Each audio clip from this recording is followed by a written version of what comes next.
Our story is going to be Colonel Thomas Worthington, commanding officer of the 46th Ohio Regiment. And the reason the program is called Colonel Worthington's Battles, plural, is that Colonel Worthington never met a person that he didn't want to fight.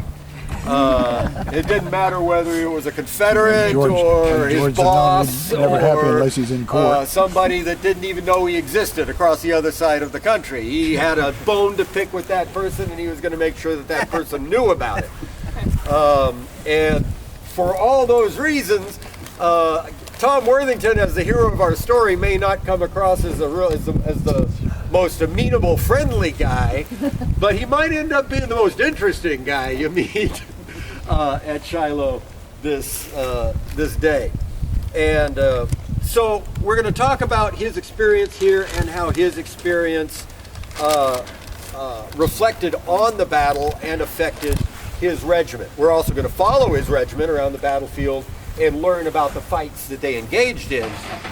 So, there won't be any shortage of the Battle of Shiloh, while we're also talking about the life experiences of Colonel Thomas Worthington. So who was Tom Worthington? He was one of the oldest colonels commanding a Union regiment here. He was born in 1807. Somebody else do the math, I'm a history major. But he was a pretty ripe old fellow by the time he arrived here at Shiloh battlefield as commander of the 46th Ohio. He was a prominent fellow in Ohio. He was the son of Governor Thomas Worthington, the 6th governor of the state of Ohio. It is a prominent name in the state of Ohio. There's a city called Worthington, Ohio, near Columbus. And these all refer back to these same people, this family, the Worthington family. And Tom Worthington was one of the younger sons, maybe the youngest son of Governor Tom Worthington. And as was the tradition for land-owning families at the time, whether it was a northern family or a southern family, that the younger sons would go find a profession. One of the older sons might inherit the farm, and the younger sons would go off and find a profession. And a good profession for a politically connected family would be the military. And so Tom grew up as a young fella in a certain amount of privilege, son of the governor, went off to West Point and graduated from West Point in the class of 1827. He was the earliest graduate of West Point in General Grant's army. This is significant. It is not significant to us, and it shouldn't be, but it's extraordinarily significant to Tom Worthington because he seemed to think that the date of his graduation from West Point entitled him to command of the entire Union Army. Rank had nothing to do with where he ought to be in the Army. He was older and he graduated before anybody else. Therefore, he should have rank over other people. He kept running into this problem and running into people that didn't agree with him on that particular line of thinking, and those people tended to be his commanding officers. He was the youngest in the family. He was the youngest in the... Good insight there, yeah. But Tom Worthington did graduate from West Point, 1827. He served 1 year in the military. During the peacetime military, it was not necessary for a graduate of West Point to put in a long career in the Army, and he only served 1 year before he resigned, and the resignation was accepted, and everybody went their own way. 1846 came around. He came back home. He had this business, he had that business. They didn't seem to work very well. There seems to have been some talk about drinking, about him developing a certain habit. And some of his business he started failed. He had a mill that he was trying to run, and had to borrow a lot of money, had a lot of debt. Nevertheless, 1846 came along, and suddenly he was back in his element. The country was at war. again, and rather than being the owner of a failing business with a lot of debt, suddenly he could become a respected member of the community again by being an Army officer. And he went into the Army, and he did serve in the U.S.-Mexico War, 1846 to 1848. Established his bona fides there, not just as a West Point graduate, but as a good officer who could command men in battle. When the war came, when the Civil War came, he immediately set to organizing his own regiment. And the way that the state of Ohio organized their regiments is pretty common among the northern states, but the idea would be for some prominent person to obtain from the governor of Ohio a recruiting commission of colonel. It means it's a temporary commission. It means you can call yourself colonel and you don't get paid for it, and you can go to the tailor and have the tailor make you a blue uniform, and you can put eagles on your shoulder. And all of this is contingent upon you convincing 1,000 men to join you, and then when you take the governor of the state, your 1,000 men, and say, here we are, I'm a regiment, now you get the actual commission to be a colonel in the Ohio Infantry. By the time Tom started getting his men together, and the way to do this would be to recruit 10 prominent people that would go out and each recruit 100, and then you get 10 companies together. Then they would all get together at one of the big camps, Camp Chase in Columbus or Camp Dennison in Cincinnati. Once you reported with your 1,000 people, then your 1,000 men would hold up their hands, take their oath to be soldiers. Once you had 1,000 soldiers in the ranks, then the governor would sign your commission. Now you have a real colonel's commission. And so by the time Tom started getting his troops together, the sheen of the war was starting to wear off. It was the fall of 1861. It was the late summer and the fall of 1861. And the first Battle of Bull Run had occurred, and a number of people had started dying, and the life of a soldier didn't seem all that attractive. And it was harder and harder to get 10 groups of 100 people together into 1,000 men. So it took a while for the 46th Ohio to come together. It took a while for Tom Worthington to get the 46th Ohio together, but he did finally get them together late in 1861. Got them into a training camp, and I didn't write it down, but unless I'm mistaken, it was Camp Chase at Columbus. And got in there, got them into their tents, got them into their barracks, and started giving them a few weeks to train. He was a good person to train them. He was a West Point graduate. And so he was a good person, and the 46th very quickly developed into a pretty well-trained regiment. Tom Worthington was fortunate in his subordinates. One of the men that had agreed to recruit with him was a young attorney by the name of Charles Walcott. And if Tom Worthington's name doesn't become famous throughout the history of the Civil War, Charles Walcott's will. Because after Tom Worthington finds a way to get himself out of the Army, Walcott moves up and becomes a prominent general in General Sherman's Western Army that wins the Atlanta campaign, marches to the sea, and so on and so forth. Charles Walcott's an important guy there. But Tom was fortunate in his ability to train these guys, and he was fortunate in his selection of junior officers, especially in Charles Walcott. And so by the time it came time for the 46th Ohio to go to the front, they were pretty good. They were pretty good. And that's kind of a low bar for volunteers early in the Civil War, because you're talking about guys that don't know anything at all, that have the benefit of maybe a month worth of training before the orders come for the 46th Ohio to go down to Camp Dennison in Cincinnati, thence onto the steamboats, down the Ohio River to Paducah, Kentucky, where Tom Worthington meets his new commanding officer, Brigadier General William T. Sherman. And this is another character in the story of Tom Worthington in the 46th Ohio here at Shiloh. What we're going to do, though, is just very quickly give you a couple of bones of contention that occurred between Colonel Worthington and his boss, General Sherman. And this is without going into General Sherman's biography and all the stuff he was trying to do. But General Sherman was at Paducah trying to put together a new division to join General Grant's army that had recently won the battle at Fort Donelson. So these are going to be reinforcements for General Grant's army. It's going to be General Sherman's division. It's a newly formed division.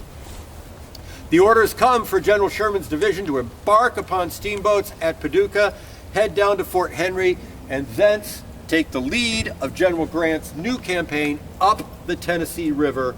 And on the 8th of March, General Sherman's troops begin leaving from Paducah on this large, long, impressive caravan of steamboats. The first one is Colonel Worthington's boat, along with Colonel Hicks of the 40th Illinois. Colonel Worthington is already annoyed because Colonel Hicks outranks him. Colonel Hicks got finished recruiting his regiment first.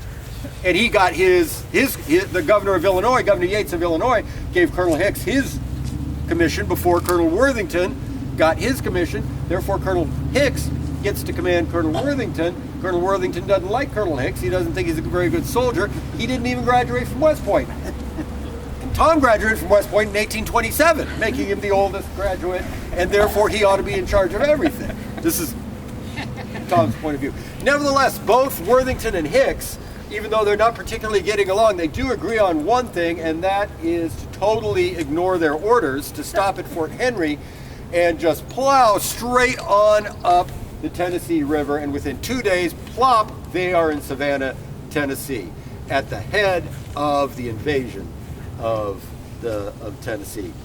And a few days later, General Sherman arrives and says, fellas, that wasn't the order. We were all supposed to go to Fort Henry, then we were going to get together, and we're all going at the same time. You're in trouble. And Tom doesn't like to hear that he's in trouble because he already thinks he should be in command of General Sherman. Sherman should not be in command of him. That's the first controversy between them. Worthington came down, exceeded his orders by coming up the river as far as Savannah.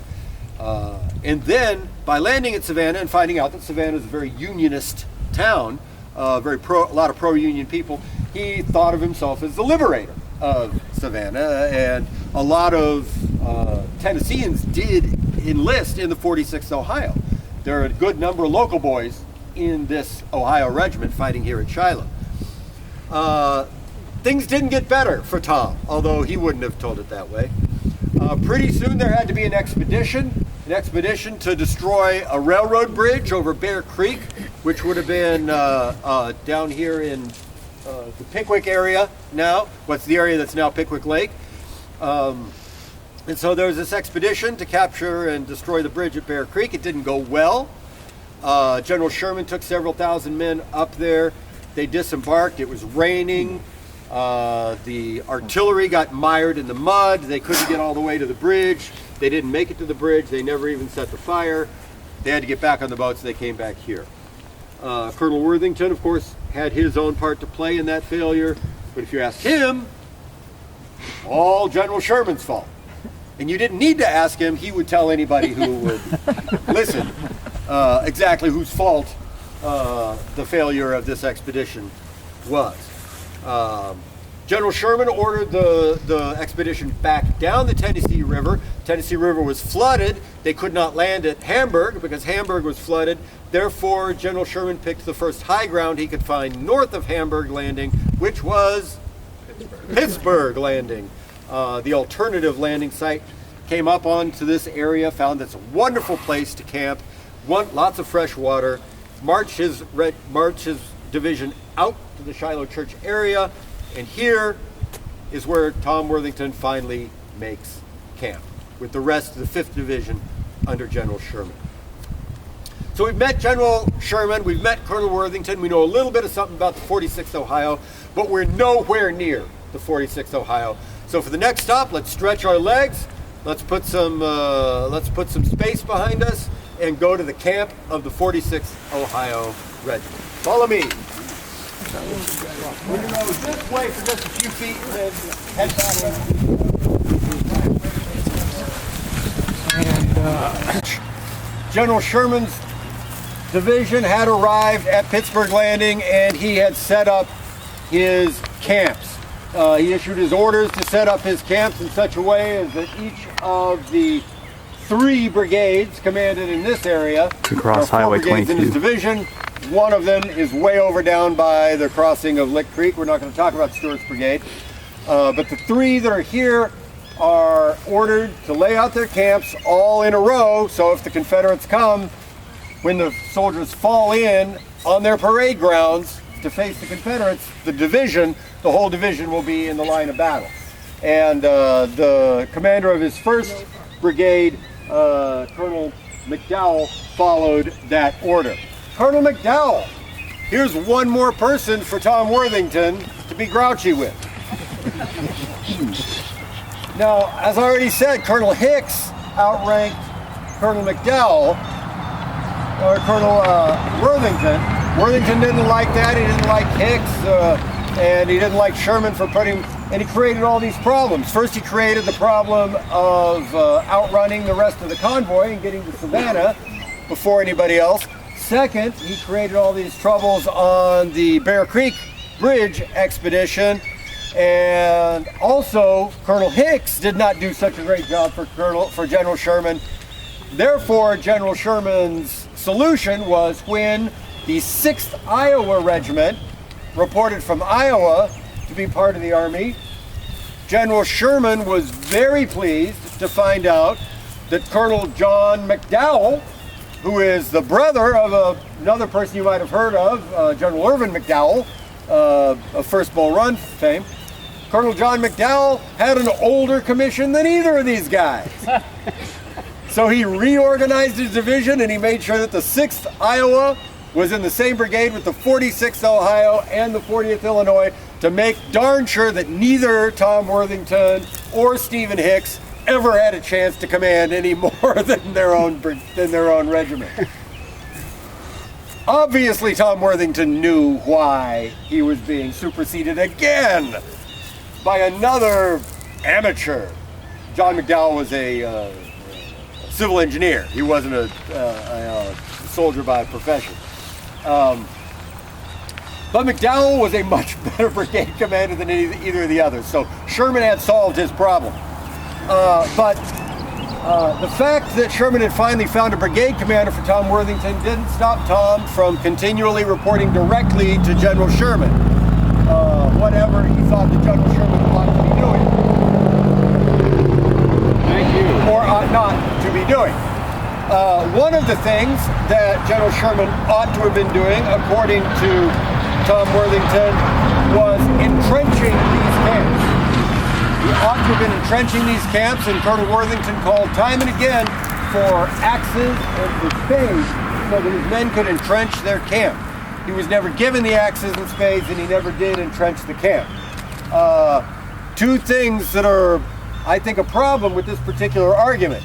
One, obviously Tom Worthington is right that they ought to have entrenched the camps. They had plenty of time to do it. That's one of the great controversies that Sherman always had to answer for, and he never wanted to have to. But that was a problem.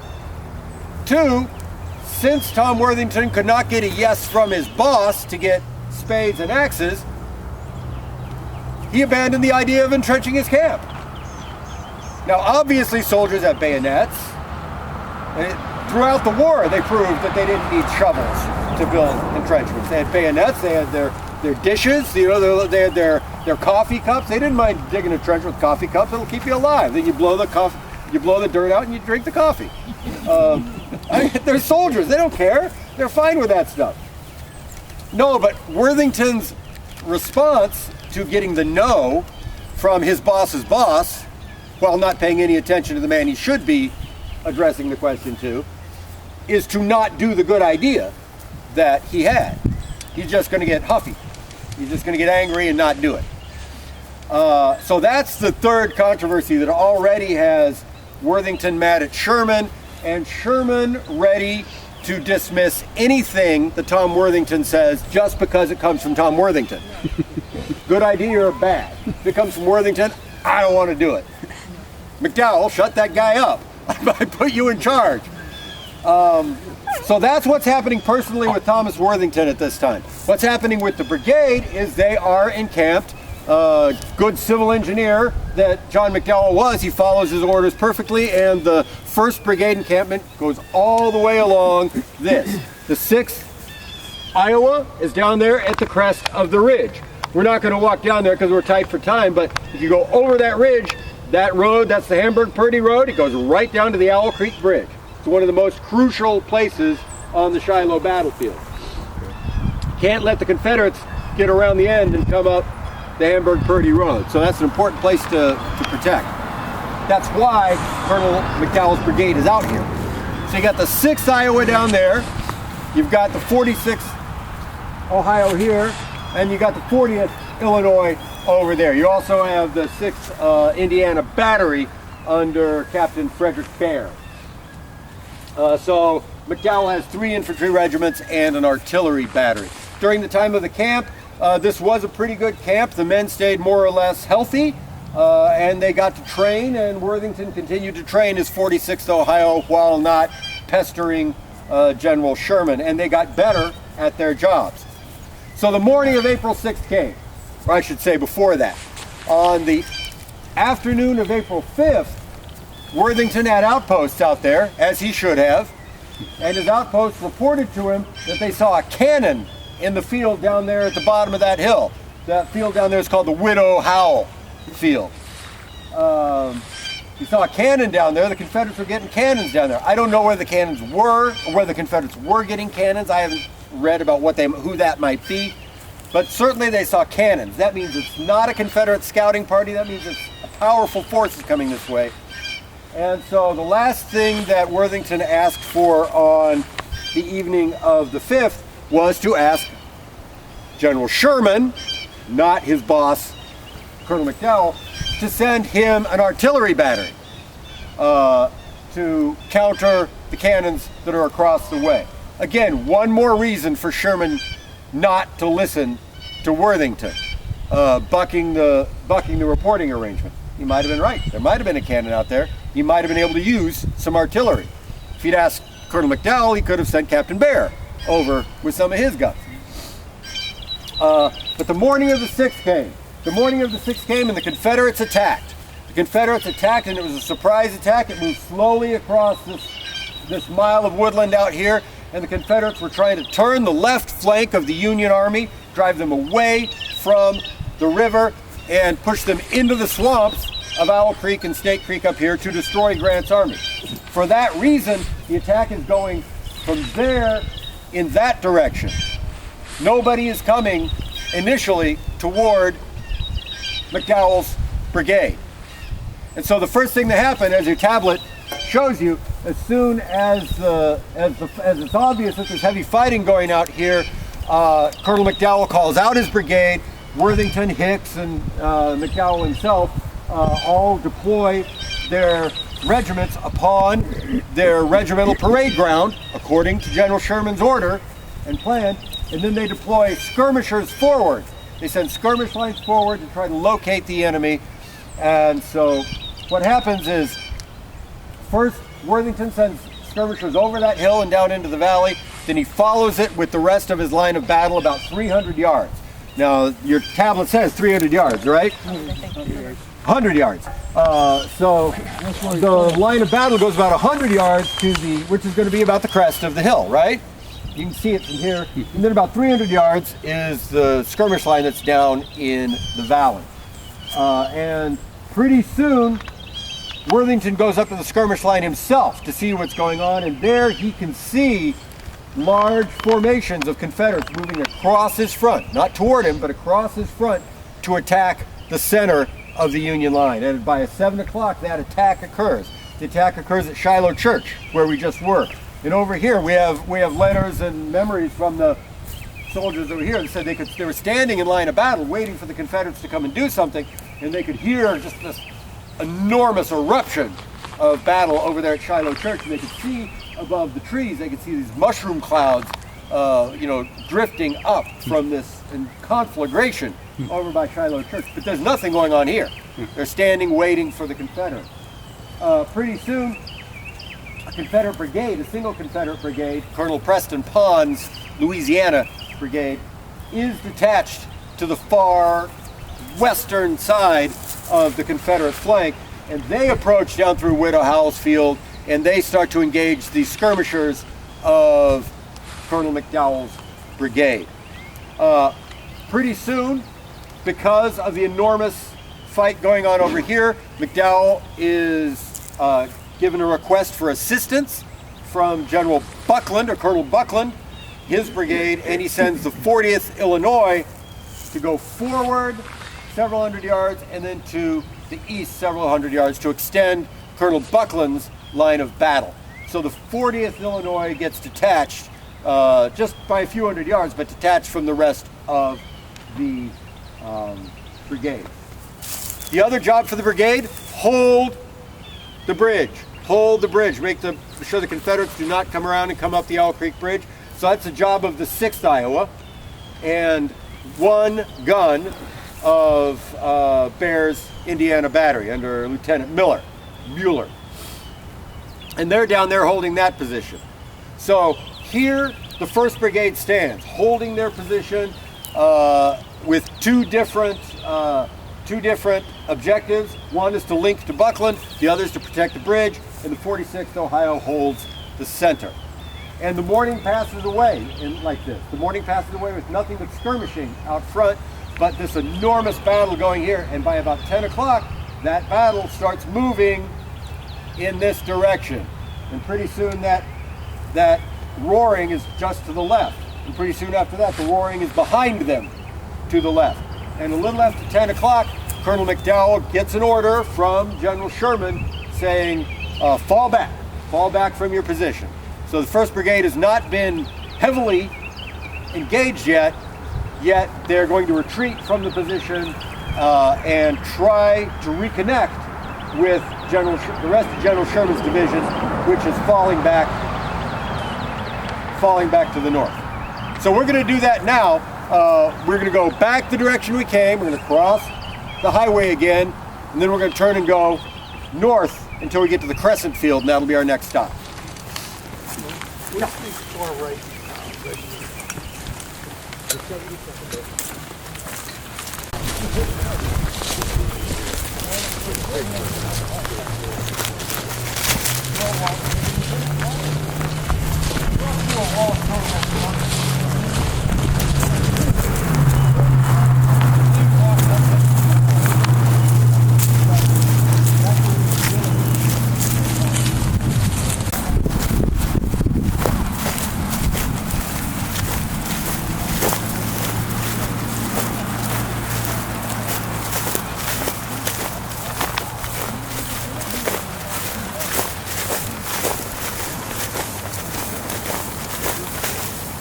Crossing back over 22. 46th Ohio as they fell back.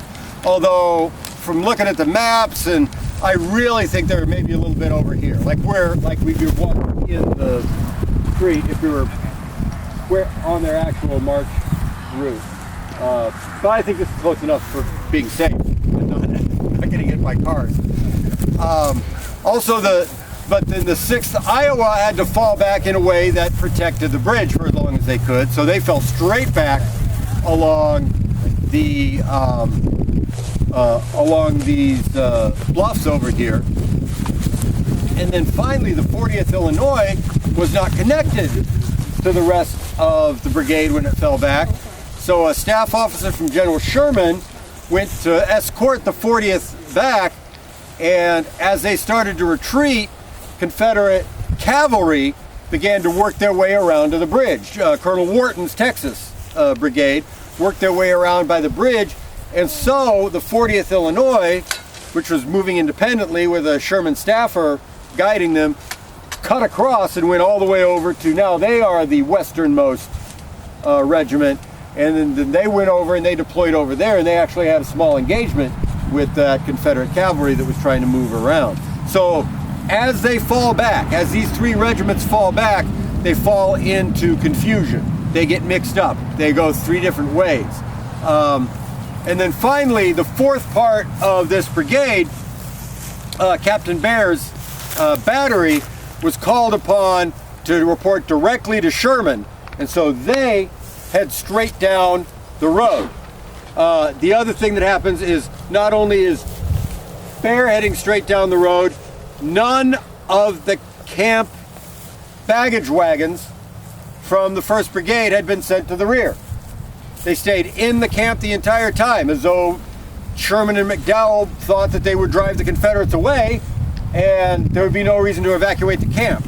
So at the same time that Bear is heading down to help Sherman, and at the same time Sherman's division is retreating from Shiloh Church, the wagons, all of the commissary and all the quartermaster from the 1st Brigade is making their way down this road trying to escape.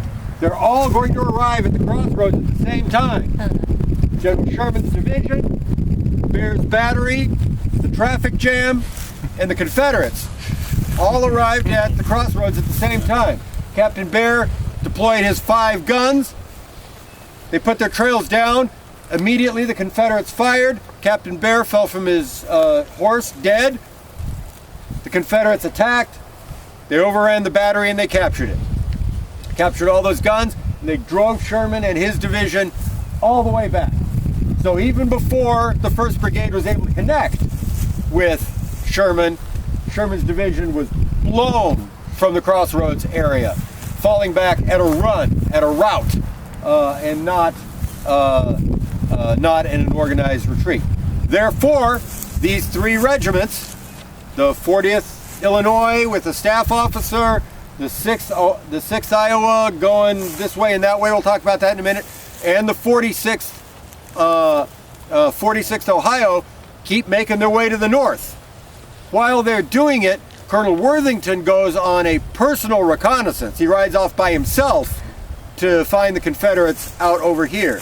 He gets fired at and then comes racing back to the regiment. I'm not sure that was a great decision on the colonel of the regiment's part. The regiment stood here waiting for him to get back. He could have been killed. He never would have gotten back, and then they would have gotten swallowed up. But it worked out in that case. He didn't get killed. He got back, and then he began shepherding the 46th to the north.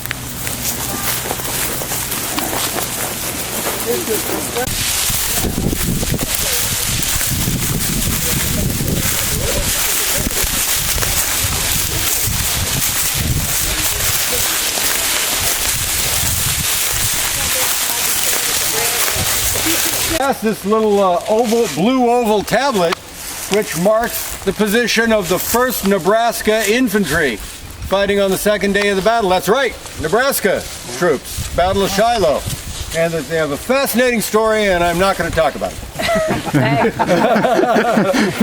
Because we're talking about 46th Ohio. Is that Wallace? Yeah, Wallace's division. Yeah, we're on the 2nd day battlefield right now in the area of Lew Wallace's division as their Thayer's brigade of Wallace's division as they're pushing to the south. Okay, we got one more leg before we get to the crescent field. You can see it through, see that open area through the trees. So we're going to plow down the ravine and Out there in the distance. the other side. Piece of woodland advice that I learned here. A lot of you already know it. Step on the log so that you can see the snake on the other side. You step over the log without looking, you meet a snake. Yep.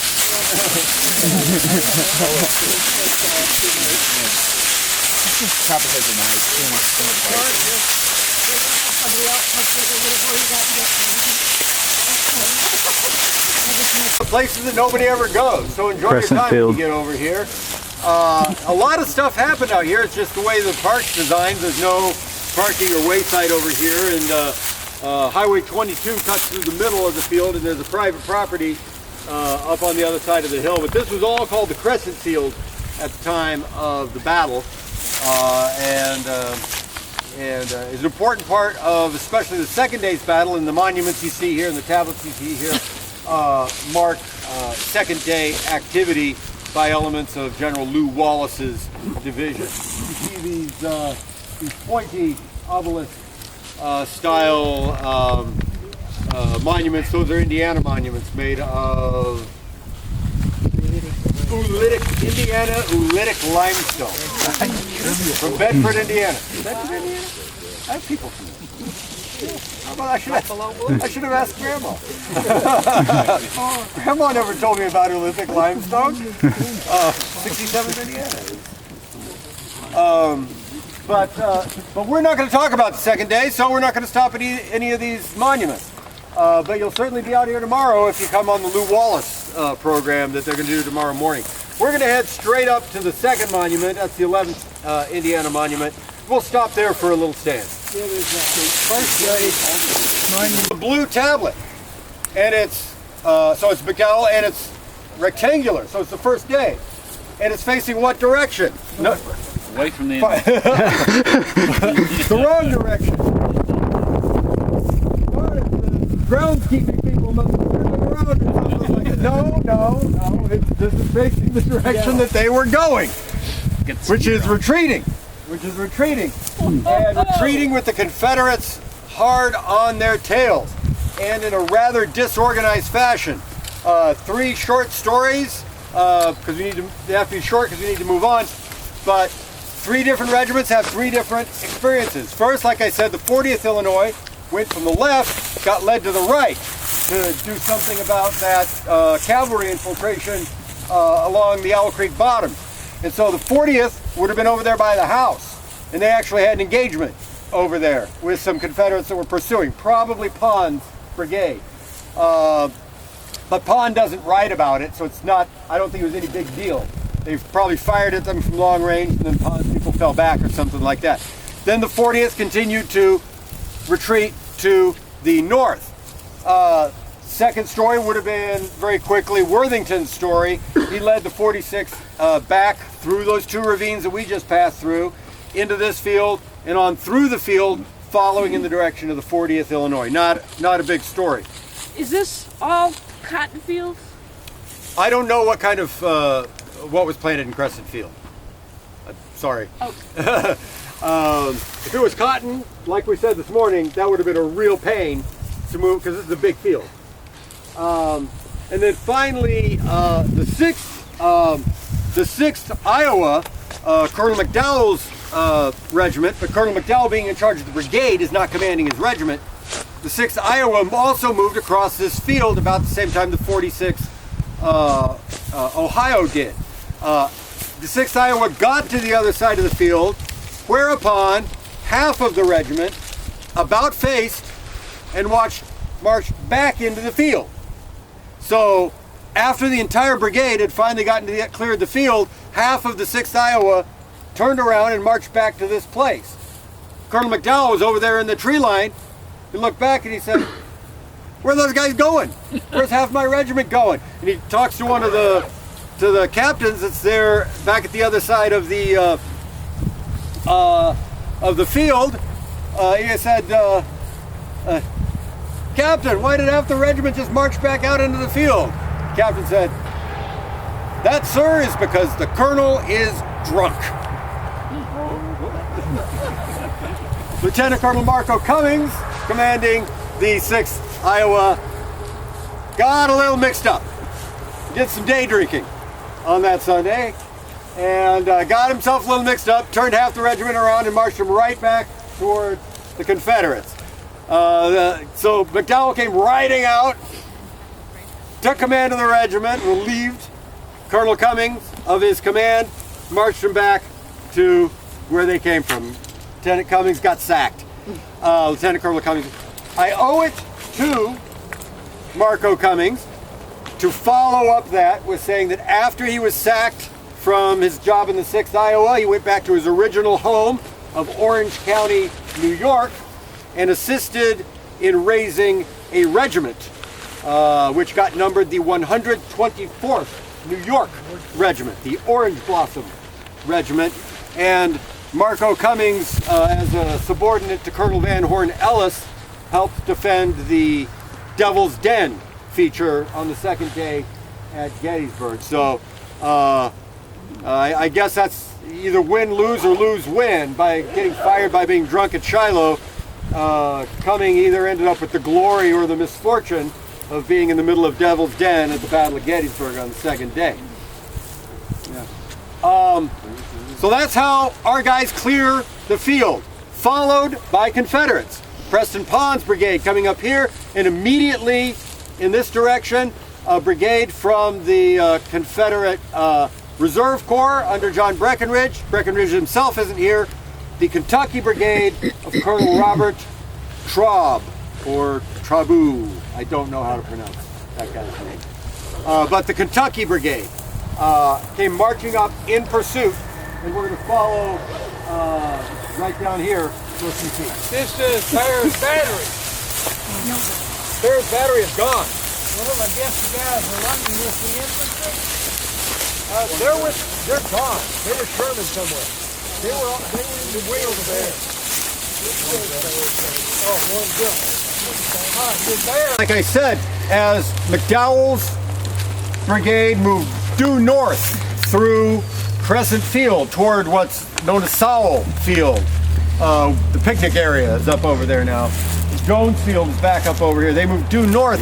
They were pursued slowly by Confederates. Some of them Preston Pond's Louisiana troops on the other side of the field, and then in this side of the field, principally elements of Colonel Robert Trabu's Kentucky Brigade. Now, we stop here for a minute because you're going to see that the tablet is not oriented to the north as though they're pursuing, it's oriented to the east. And that is because something that's happening on the other side of this ravine. And we're going to be picking up part of that story later, but what's happened is that over there, we told about the disaster at the crossroads where Captain Bear was killed and his battery was captured, and General Sherman's whole division, everybody except the 1st Brigade, was carried away to the rear in a rout, leaving the 1st Brigade isolated behind the Confederate lines. They're now trying to work their way out from behind the Confederate lines. What happened over there is after the rout, General Sherman and General McClernand very quickly rallied their men who had been routed. They very quickly rallied them, turned them around, and sent them immediately, not immediately, after a few minutes of rallying, sent them into a counterattack to drive the Confederates back through the camp. And over there on the other side of the ravine is the camp of McClernand's, General McClernand's 2nd Brigade is camped over there. And a counterattack was now driving back that part of the Confederate attack that was doing so well just 30 minutes before. 30 minutes before, the Confederates were chasing the Federals. Now the Federals are chasing the Confederates in a counterattack, and therefore, with the Federals moving on their flank, the Kentuckians turn and reorient to face the flank of that counterattack and do something about that. And then other parts of other Confederate units are moving around, continuing to move south through the field, and then reorienting to the east to face the flank of the Union counterattack. And that's where we're going to go now. We're going to get back on the axis of the 46th Ohio, but I think it's important to understand what the Confederates are doing at the same time. There's this counterattack going on while the 1st Brigade is still trying to get to the rear to communicate with Sherman's division, and then the Confederates who are pursuing the 1st Brigade have to change their plan to deal with the counterattack that's happening on the other side of the ravine. Do they get orders from somebody? No, they would have just by or did they observation. just happen to see it and said, we need to turn this way? Yeah, just by observation. Okay. Yeah. What we're going to do for our next stop is it's going to be easier. It's straight that way, but I don't want to do that. Let's go cut the corner, go straight back to the field. It'll be like 100 yards through the field, easy walking. We'll be at our next stand. So we'll go straight back to the field and then turn right.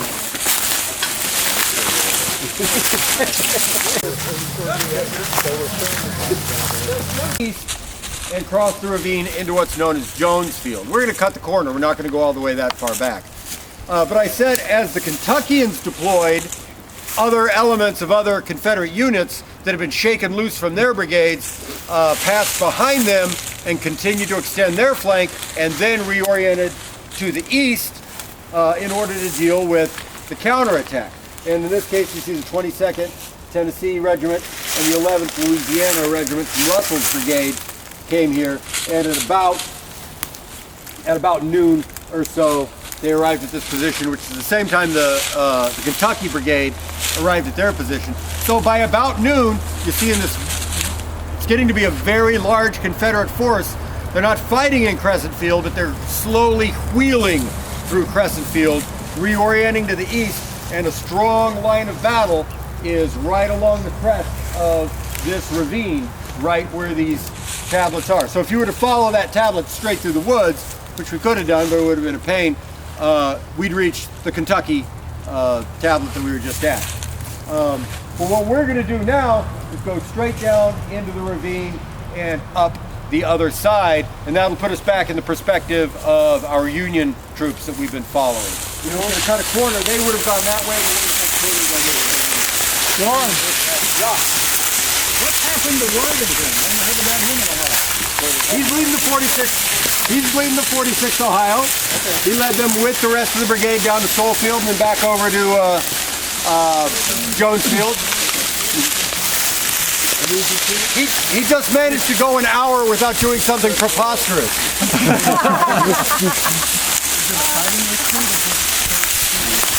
Pretty much it's better for this is slowly. So it's not like a rout. They're marching in line of battle. I sort of will, maybe the concern. But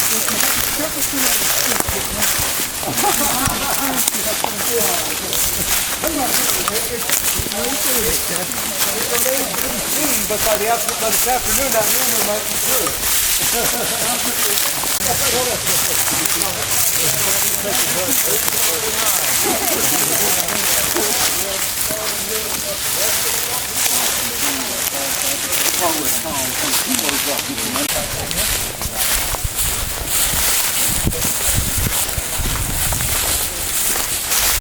Ohio and Colonel Thomas Worthington.